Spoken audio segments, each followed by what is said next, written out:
this thing works great for splitting those kinds of logs. Is try and find a regular wood splitter that's going to split a log this big.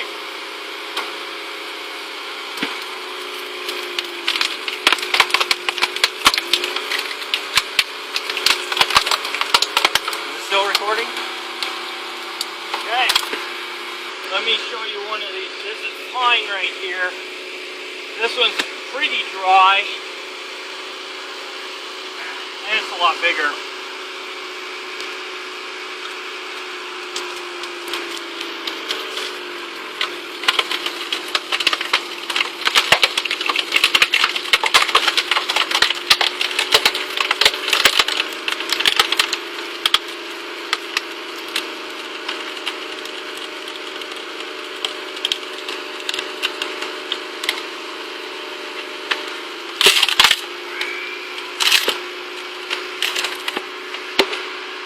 But it's still a little wet on the inside. And what ends up happening is that you get these, I don't know, little splinter things like that. It makes it a little harder to split wood. This one isn't too bad. This one I actually got off of a river. So the reason it was deep bark is the water actually took the bark right off. But once you usually get through that first split, it's pretty easy.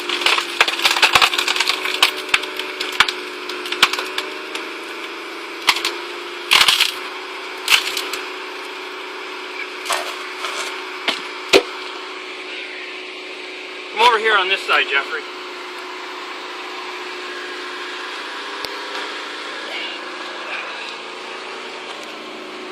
Alright, so this one's actually a pretty green log right here. This was cut down this year. I think kind of towards the bottom of the pile. And same thing, you just put it on like that.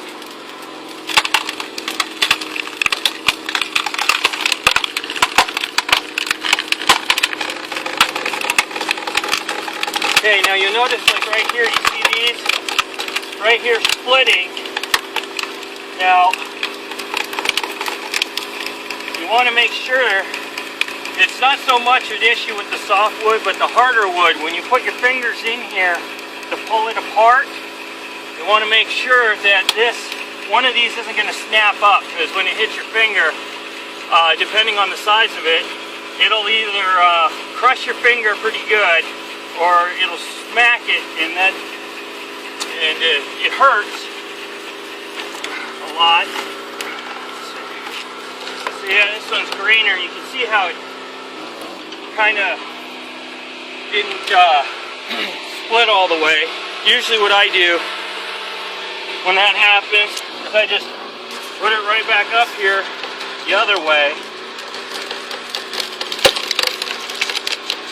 and just split it in quarters. That usually makes it a lot easier.